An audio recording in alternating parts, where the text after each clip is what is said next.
चाचा रशीद, एक बात तो बता, तू क्यों इतनी मेहनत करता रहता है हर वक्त? ना धूप देखता है ना बारिश, बस काम में लगा रहता है हर वेले। मैं इस बार जब लाहौर से छुट्टियों पे गांव आया तो चाचा रशीद से पूछे बिना ना रह सका। पहले तू ये बता कि हम सब जन्नत में कैसे जाएंगे, फिर मैं तेरे सवाल का जवाब देता हूँ। चाचा रशीद ने उल्टा मुझसे सवाल पूछ लिया था। लो चाचा, ये भी भला कोई पूछने की बात है? हर कोई अपने अच्छे अमाल की वजह से ही जन्नत में जाएगा। मैंने सीना चौड़ा करते हुए जवाब दिया, वो तो तू ठीक कह रहा है पुत्र, मगर एक और चीज़ भी है जिसके बगैर हम में से कोई एक भी जन्नत में नहीं जा सकता, और वो उस रब सोने की रहमत है पुत्र, जो हमें जन्नत में लेकर जाएगी। ओ चाचा, एक तो तुम ये बड़ी गहरी बातें लेकर बैठ जाते हो। मैंने सर खुजाते हुए कहा, सुन तो सही पुत्र, उस रब ने हमें जन्नत में अपनी रहमत के बगैर नहीं भेजना, और पता है उसी रब ने इस दुनिया में भी अपनी रहमत भेज दी हुई है, धी रानी की शक्ल में। मैं कितना खुशकिस्मत हूँ जो उसकी रहमत फातिमा धी रानी की सूरत में मेरे पूरे घर में घूमती फिरती है। उसकी हंसी और शरारतों से पूरा घर जन्नत लगता है। अब तो माशाअल्लाह वो शादी के काबिल भी हो गई है, तो बस उसी धी रानी के जहेज के लिए मेहनत करता हूँ पुत्र। मैं चाहता हूँ कि रब की रहमत के साथ मुझसे कोई कोताही या ज्यादती ना हो जाए, इसीलिए जी जान से उसकी खिदमत करता हूँ ताकि वो खुश रह सके, क्योंकि अगर वो खुश होगी तो रब सोना भी मुझ गुनहगार से खुश रहेगा। डरता भी हूँ कि हशर के दिन कहीं रब सोने ने पूछ लिया कि तुमने मेरी रहमत का हक सही मानों में अदा नहीं किया तो क्या मुंह दिखाऊंगा मैं वहाँ। और फातिमा धी रानी तो मुझे अपनी जिंद जान से भी ज्यादा प्यारी है पुत्र। बात करते करते चाचा रशीद की आंखों में नमी आ गई थी।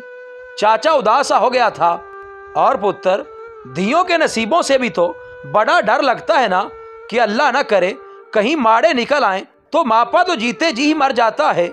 चाचा ठंडिया भरते हुए खामोश हो गया था। चाचा फिर दूर कहीं खलाओं में घूरते हुए बोला कि जो पुत्र होते हैं ना वो हमेशा माँ जाई हुआ करते हैं, मगर धियाँ सब की सांझी होती हैं, इसीलिए तो मैं ये दाई टांग से थोड़ा लंगड़ा हूँ। चाचा रशीद बोलता जा रहा था और मैं किसी अच्छे सामाइन की तरह नजरों से तवज्जो जाहिर करते हुए उसकी बातें सुन रहा था। दिलजोई और मुकम्मल बात सुनने का इस्तिराब मेरे चेहरे पे साफ दिखाई दे रहा था।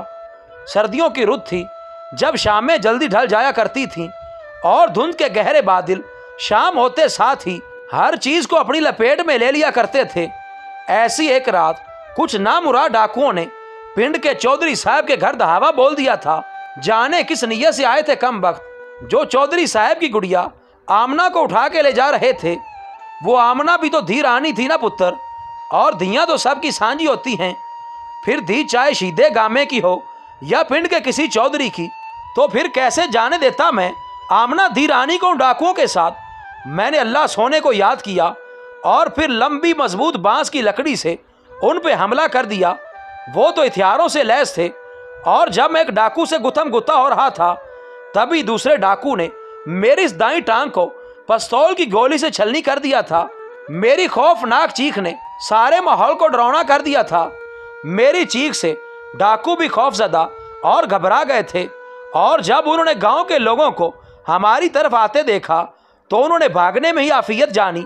बाद में चौधरी साहब ने मेरे लाख इनकार के बावजूद मुझे ढेर सारे इनामो इकराम से नवाजा था और मेरा बहुत अच्छे से इलाज भी करवाया था। चौधरी साहब सदके वारी हो रहे थे और मैं शर्मसार। भला अपनी धी रानी को बचाकर भी कोई एहसान करता है किसी पर? वो तो मेरा फर्ज था पुत्र, जिसको निभाने में मुझे उस रब सोने ने भी सुरखरू कर दिया था। मैं बुत बना चाचा की बातें सुन रहा था। चाचा ने ऊपर हाथ उठा के रब का शुक्र अदा किया और मुझे कहा कि अच्छा पुत्र, मैं अब चलता हूँ, धी रानी राह तक रही होगी मेरा। मैं चाचा रशीद को अपनी नज़रों से ओझल होने तक देखता रहा और सोचता रहा कि रब की रहमत को कोई कैसे छीन कर ले जा सकता है। वो तो सिर्फ उसी को मिलती है जिसके लिए वो कुन कह देता है। मेरे कदम भी अब अपने घर की तरफ चल पड़े थे। कुछ अरसा बाद बाहर खुले मैदान में तंबू वगैरह लगे हुए थे। सब बारात के आने का इंतजार कर रहे थे। आज चाचा रशीद की धी रानी फातिमा की शादी थी। चाचा भागम भाग सब काम कर रहा था। हर किसी से बस यही कह रहा था कि आज रज के रोटी खा के जाना सब, और मेरी धी रानी के चंगे नसीबों की दुआ भी ज़रूर करना। थोड़ी देर में हर तरफ शोर मच गया कि बारात आ गई, बारात आ गई। बारात का इस्तकबाल चाचा रशीद के साथ साथ पिंड के चौधरी साहब ने भी किया था। चौधराइन और उनका बेटा भी मौजूद थे वहाँ। निकाह के लिए मौलवी साहब भी आ गए थे और उन्होंने दूल्हे के पास बैठ के बाकायदा निकाह शुरू कर दिया था। निकाह शुरू ही हुआ था कि ऊंची ऊंची आवाज़ें आने लग गईं और फिर बात अंदो तेज लहजों से होती हुई तलख कलामी तक पहुंच गई थी। पता चला कि दूल्हे वाले अपनी कुछ नाजायज शर्तें रखने पे बाजिद थे। चाचा रशीद पे तो जैसे क़यामत टूट पड़ी थी। वो दूल्हे के आगे हाथ जोड़ रहा था और गिड़गिड़ा के मिन्नतें कर रहा था कि ये जुल्म ना ढाओ मुझ गरीब पे, मैं तो मर जाऊंगा। मैंने अपनी सारी उम्र लगा दी है और जितना मुझसे हो सका अपनी बेटी को दे रहा हूँ। यूं रुसवा ना करो मेरी बेटी को। मगर दूल्हे वाले तो जैसे कसम खाकर आए थे कि शर्तें मनवा कर ही दुल्हन को घर लेके जाएंगे। चाचा जैसे पागल होने वाला था। हर तरफ चेमगोइयां सी होना शुरू हो गई थी। चाचा रशीद ने पता नहीं क्या सोचा और वो दूल्हे के पांव पड़ने ही वाला था कि पिंड के चौधरी साहब ने उन्हें फौरन पकड़ लिया और एक तरफ चुप करके खड़े रहने का हुक्म दिया। फिर चौधरी साहब दूल्हे के वालिद से मुखातिब हुए और सफाक लहजे में बोले कि अगर हमारी बेटी को इज्जत से और बिना किसी शर्त के ब्याह कर ले जाना है तो 100 बिस्मिल्लाह, वरना वापसी का रास्ता तुम लोगों को भी पता है। दूल्हे वाले मुंह बसोड़ते अपनी पूरी बारात समेत वापस लौट गए। फिर चौधरी साहब ने अपने बेटे को दूल्हे की जगह पे बिठाया और मौलवी साहब को निकाह पढ़ाने का कहा। चाचा रशीद तो जैसे हक्का बक्का आंखों में आंसू लिए उधर ही सजदा रेज हो गया था।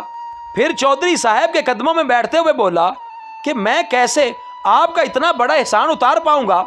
आपने मुझे खरीद लिया है चौधरी साहब, मेरी इज्जत रख ली है, मेरे दामन को उम्र भर की रुसवाई से बचा लिया है। चौधरी साहब ने चाचा रशीद को अपने कदमों से उठा के खड़ा किया और कहा कि जिनसे रिश्ते हो जाते हैं ना सीधे, वो लोग गले मिलते हैं, पाँव नहीं पड़ते। आ गले लग जा मेरे अब। और चाचा रशीद अपने आंसू पूछते हुए चौधरी साहब के गले लग गया था। धियाँ तो सबकी सांझी होती हैं, फिर धी चाहे सीधे गामे की हो या पिंड के किसी चौधरी की। मज़ीद अच्छी वीडियोस के लिए चैनल को सब्सक्राइब करें और बेल के आइकन को लाजमी प्रेस करें।